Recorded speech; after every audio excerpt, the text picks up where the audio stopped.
आनंद नगर गाँव में रजनी नाम की एक लड़की अपने माता पिता के साथ रहा करती थी।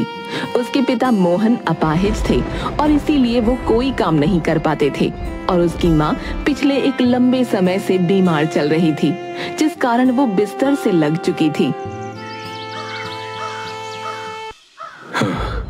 तू भी सोचती होगी ना कभी कभी कि तुझे कैसा बाप मिला है कि उसके जिंदा होते हुए भी तुझे काम करना पड़ रहा है।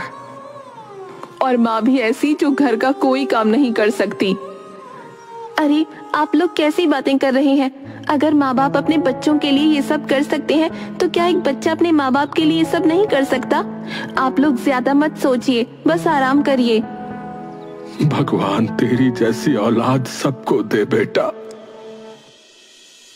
रजनी अपने आंसू छिपाते हुए घर से निकली और अपना मिट्टी के बर्तन बनाने का काम करने लगी। वो एक कुम्हारन थी जो कि मिट्टी के बर्तन और अन्य चीजें बनाकर बाजार में बेचती थी। हे भगवान, मैं तुझसे और कुछ नहीं मांगती, बस मेरे माँ बाप को ठीक कर दे। मुझे उनकी मदद नहीं चाहिए, पर मैं चाहती हूँ कि वो किसी के मोहताज ना रहें। तभी वहाँ उसकी पड़ोसन नीलम आ गई और बोली, अरे कैसी हो रजनी, और तुम्हारे माँ बाप कैसे हैं? बस सब ठीक है नीलम दीदी, भगवान की कृपा है। वो जिस हाल में रखे हम खुश हैं। तुम बताओ, तुम्हारा क्या हाल है? हाँ मैं ठीक हूँ, पर अरे रजनी, अब भी तुम मिट्टी के बर्तन बना रही हो? तुम्हें पता है ना, अब जमाना बदल गया है। अब तो लोग स्टील, कांच और प्लास्टिक के बर्तन पसंद करते हैं। तुम्हारे ये बर्तन कौन खरीदेगा? मेरा सहारा तो भगवान है नीलम दीदी, उन्होंने मेरा हाथ पकड़ा हुआ है, तो मुझे कोई चिंता नहीं, सब ठीक होगा। अरे रजनी, भगवान के सहारे रहने वाले अक्सर भूखे मर जाते हैं। और वो देखो, मौसम भी कैसे करवट बदल रहा है। बारिश आई नहीं कि सब मिट्टी के बर्तन कीचड़ बन जाएंगे। सोच लो, कुछ और कर लो, वरना वो दोहा गाती फिरोगी, आछे दिन पाछे गए, हरी से किया ना हेत, अब पछताए हो तो क्या, जब चिड़िया चुग गई खेत। मुझे अपने भगवान पर पूरा भरोसा है कि वो मुझे भूखा नहीं मरने देंगे नीलम दीदी, और जो होगा देखा जाएगा। अरे भोली लड़की, चलो अच्छा है, मैं तो कहूँगी कि कहीं फंसना मत।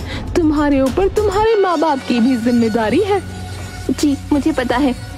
तभी रजनी के बाजार जाने का समय हो गया। रजनी अपना सामान बांधती है और जाने के लिए तैयार होती है। मोहन उसे कल का बचा हुआ खाना टिफिन में रख कर देता है।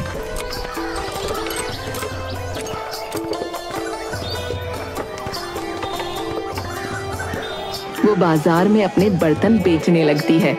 दोपहर होने पर वो एक पेड़ के नीचे बैठकर अपना टिफिन खोलती है कि तभी एक साधु वहाँ आ जाता है। बेटी, 2 दिन से भूखा हूँ, कुछ खाने को मिलेगा क्या? बाबा ये लीजिए, आप ये खा लीजिए। अरे बेटी, ये तो तुम्हारा खाना है, तुम क्या खाओगी फिर? बाबा आप खा लीजिए, मैं घर जाकर खा लूंगी। सदा खुश रहो बेटी, याद रखना, तुम्हारा नसीब तुमसे कोई नहीं छीन सकता। जी बाबा।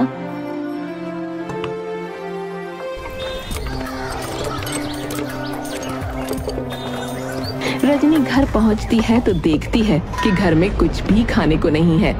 वो अपने दिन भर की कमाई से बाहर से खाना लाकर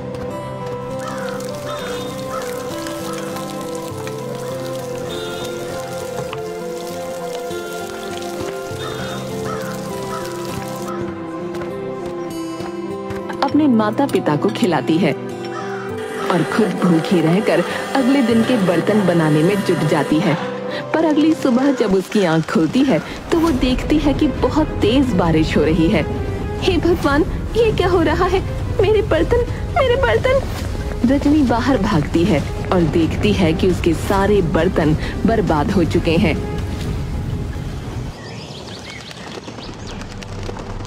देख लिया रजनी, मैंने कहा था ना कि ये काम नहीं चलेगा। ये भगवान का सहारा है, बारिश आई नहीं कि सब मिट्टी में मिल गया। हे भगवान, ये कैसी परीक्षा है, अब मैं क्या करूं? रजनी अगले दिन नई मिट्टी लाने के लिए तालाब जाती है, लेकिन तालाब में पानी भर चुका था। उसी समय फिर से बारिश शुरू हो गई। उसे समझ आ जाता है कि मिट्टी के बर्तन का काम अब नहीं चलेगा। घर चलाना है तो पैसे चाहिए और पैसों के लिए कोई और काम करना पड़ेगा। मजबूरन वो जमींदार के घर काम मांगने का फैसला करती है। बेटा, ये जमींदार बड़े लोग हैं, जाने क्या क्या काम कहेंगे तुझसे बेटा।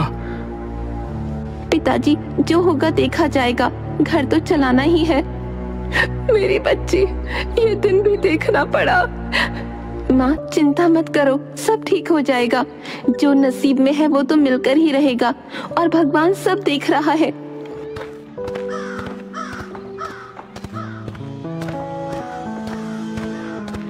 रजनी जमींदार के घर पहुंचती है और उसका दरवाजा खटखटाती है। नीलम दरवाजा खोलती है और रजनी को देखकर चौंक जाती है। अरे वाह, ये कौन आ गया हमारे महल में? रजनी, यहाँ क्या कर रही हो? बाजार बंद हो गया क्या?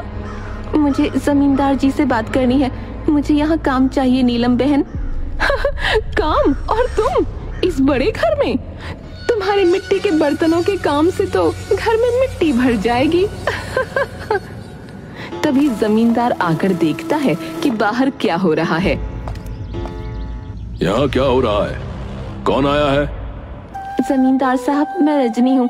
मेरे घर की हालत बहुत खराब है। बाबूजी बीमार हैं, माँ बिस्तर से लगी हैं और बारिश ने मेरे सारे मिट्टी के बर्तन खराब कर दिए। मुझे इस घर में काम चाहिए, मैं बहुत मेहनत करूँगी। वैसे मेरे घर में और काम करने वाली की जरूरत तो नहीं है, क्योंकि नीलम पहले से ही काम कर रही है।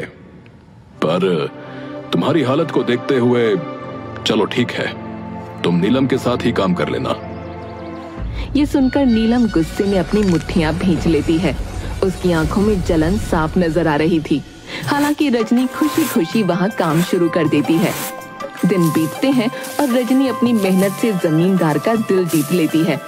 एक दिन जमींदार उसकी तारीफ करता है, जिससे नीलम और चिढ़ जाती है। तुम्हारा काम बहुत अच्छा है रजनी। इतने कम समय में तुमने मेरी उम्मीदों से कहीं बेहतर काम किया है। अब तो ये मुझे हटाने की कगार पर पहुंच गई है। कहीं ऐसा ना हो कि जमींदार साहब सिर्फ इसी को काम पर रखें और मुझे बाहर कर दें। उस शाम नीलम एक षड्यंत्र रचती है और मौका पाकर जमींदार की तिजोरी से गहने और पैसे निकालकर रजनी के थैले में छुपा देती है। जब जमींदार को चोरी का पता चलता है तो वो तिलमिला उठता है। चोरी? मेरे घर में चोरी? इतनी किसकी हिम्मत हो गई? अब जब तक ये चोर पकड़ा नहीं जाता तब तक किसी को भी बाहर जाने की इजाजत नहीं है। सभी नौकर डर से एक दूसरे को देखते हैं। सब डरे हुए थे। तब नीलम आगे बढ़कर बोलती है, साहब, मुझे कहने में बहुत दुख हो रहा है, लेकिन ये चोरी करने वाला शायद रजनी ही है। मैंने उसे आपके कमरे की तरफ जाते देखा था।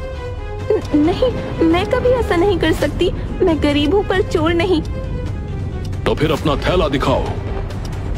जमींदार खुद उसके थैले की तलाशी लेता है और उसमें से सारा चोरी का सामान मिल जाता है। ये देख रजनी का चेहरा सफेद पड़ जाता है। वो चौंक कर बोलती है, ये मैंने नहीं रखा जमींदार साहब, मुझे फंसाया गया है। तुम्हें शर्म आनी चाहिए रजनी। देवता जैसे जमींदार साहब जिन्होंने तुम्हें काम दिया, उन्हीं से गद्दारी। तुम्हें ये सोचकर छोड़ रहा हूँ कि तुम एक लड़की हो, नहीं तो ऐसी सजा देता कि तुम्हारी 10 पुश्तें भी याद रखती, समझी? अब यहाँ से चली जाओ। आज के बाद अपनी शक्ल भी मत दिखाना मुझे। रजनी दुखी और निराश होकर वहाँ से निकल जाती है। उसे समझ नहीं आता कि अब वो क्या करेगी और अपने माँ बाप को कैसे मुंह दिखाएगी। वो अनजाने में जंगल की ओर चल पड़ती है। वहाँ उसे 2 परियां तनु और मनु दिखती हैं। देखो मनु, ये लड़की कितनी उदास लग रही है। इसके चेहरे पर कितना दुख है। लगता है ये किसी बड़ी मुसीबत में है। हमें इसकी मदद करनी चाहिए। हाँ, चलो इसके पास चलें और पूछते हैं कि आखिर हुआ क्या है। परियां रूप बदलकर उसके पास पहुंचती हैं। अरे बिटिया, क्या बात है, इतनी उदास क्यों हो? देखो, हम बूढ़ियों से कुछ मत छुपाना, हम सब समझ सकती हैं। हाँ हाँ, हम भी तेरे जैसे दिन देख चुके हैं। बोल, क्या परेशानी है? माँ जी, मेरे साथ बड़ा अन्याय हुआ है। मैंने किसी का कुछ नहीं बिगाड़ा, फिर भी मुझ पर चोरी का इल्जाम लगाकर मुझे घर से निकाल दिया गया। मुझे कुछ समझ नहीं आ रहा कि मैं क्या करूं। अरे बेचारी, तेरी ये हालत सुनकर तो दिल ही फटने को हो आया। बताओ, कैसे लोग हैं जो मासूम पर ऐसा इल्जाम लगाते हैं। हाँ बिटिया, तुझे किसी से डरने की जरूरत नहीं, हम हैं तेरे साथ, बस हिम्मत बनाए रख। तभी झाड़ियों में सरसराहट होती है और एक खूंखार भेड़िया सामने आकर गुर्राने लगता है। उसे देखकर वो तीनों घबरा जाती हैं। आप लोग पीछे रहिएगा, मैं इसे भगा दूंगी। रजनी लकड़ी से उस भेड़िए को भगाने लगती है। भेड़िया गुर्राते हुए थोड़ा पीछे हटता है, फिर भाग जाता है। अरे वाह बिटिया, तेरी ये बहादुरी देखकर तो दिल बाग बाग हो गया। तू तो सच्ची शेरनी निकली। तनु अपनी झोली से एक चमकता हुआ पत्थर निकालकर रजनी को देती है। माँ जी, ये पत्थर क्यों दे रही हैं आप मुझे? भला इस पत्थर से क्या होगा? अरे इसे रख ले, ये पत्थर तेरा हर गम दूर करेगा, तुझे पता भी नहीं चलेगा। बस इसे अपने पास रखना। ठीक है माँ जी, आप कह रही हैं तो रख लेती हूँ। माँ, पिताजी, मेरे साथ बहुत बड़ा धोखा हुआ है। मैंने तो कुछ भी नहीं किया, फिर भी मुझे चोर बोलकर घर से निकाल दिया गया। तो हिम्मत मत हार बेटा, भगवान हमेशा अच्छे लोगों का साथ देते हैं। तू देखना, ये दुख भी जल्दी ही खत्म हो जाएगा। बेटी, सब्र रखो, भगवान ने चाहा तो सब ठीक हो जाएगा। कोई तुम्हारा नसीब तुमसे नहीं छीन सकता। रजनी अपनी चारपाई पर लेट जाती है और हाथ में पत्थर लेकर उसे देखती है। ये पत्थर भला मेरे किस काम आएगा? इस पत्थर से मेरी जिंदगी में क्या बदलाव आ जाएगा? सोचते सोचते रजनी की आंख लग जाती है। सपने में उसे पत्थर से एक आवाज सुनाई देती है। रजनी सुन, कल जमींदार जंगल की तरफ शिकार करने जाने वाला है, पर वहां एक शेर होगा जो उसकी जान ले सकता है। जा, उसे बचा ले। रजनी चौंक कर जागती है और डर के मारे पत्थर को फेंक देती है, लेकिन जल्दी ही उसे समझ आ जाता है कि ये सपना था। मगर उसे सपना सच जैसा महसूस होता है। वो तय करती है कि वो जमींदार को चेतावनी देगी। अगले दिन रजनी अपने घर से बाहर जमींदार का इंतजार करती है। जैसे ही जमींदार आता है, रजनी उसे रोक लेती है। जमींदार साहब, आप जंगल की तरफ मत जाइए, वहाँ शेर है, आपकी जान को खतरा हो सकता है। मैं सच बोल रही हूँ, मेरा विश्वास करिए। अरे, तू यहाँ भी पहुँच गई? मेरे शिकार पर भी नजर रखनी है तुझे। एक बार विश्वासघात करके तेरा दिल नहीं भरा है जो दोबारा चली आई? हट जा मेरे रास्ते से लड़की। साहब, मैं मजाक नहीं कर रही, वहाँ सच में शेर है, आपकी जान को वहाँ खतरा है। आप चाहे जो भी कहें, मैं आगे से नहीं हटूंगी। तभी कुछ लोग घबराकर दौड़ते हुए आते हैं। अरे बाप रे बाप, इतना बड़ा शेर! ए भैया, अरे बाप रे बाप, भागो रे भागो! ए भैया, शेर आ गया! अरे जल्दी सब लोग घर जाइए भैया, अरे जंगल में बब्बर शेर है और गांव की तरफ ही आ रहा है। अरे सबको चेतावनी दी जा रही है, जल्दी भागो! जमींदार घबरा जाता है। आप सोच क्या रही हैं जमींदार साहब? मेरा घर पास में है, आप वहाँ चलें। नहीं नहीं, मैं घर पहुँच जाऊंगा, लेकिन शेर। तभी शेर की दहाड़ सुनाई पड़ती है। जमींदार बाबू, जान रहेगी तो गिले शिकवे दूर हो जाएंगे, आप मेरी बात मानिए, चलिए। अब हाँ, ठीक है, चलो।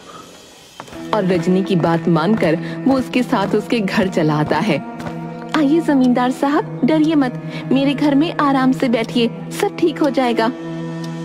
रजनी, मुझे एक बात समझ नहीं आ रही।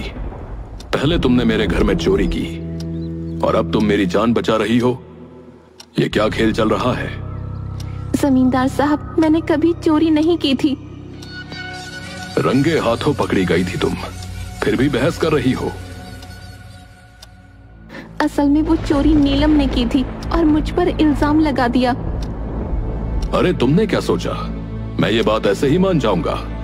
कौन यकीन करेगा तुम्हारी इस कहानी पर? मेरी ईमानदारी ही मेरा सबूत है जमींदार साहब। तभी रजनी के पास रखा पत्थर अचानक बोल उठता है। जमींदार साहब, आज शाम को नीलम पर नजर रखना। वो आज भी चोरी करेगी। उसे रंगे हाथ पकड़कर आप सच उगलवा सकते हैं। जमींदार चौंक जाता है और पत्थर की ओर घूरता है। ये पत्थर कैसे बोल रहा है?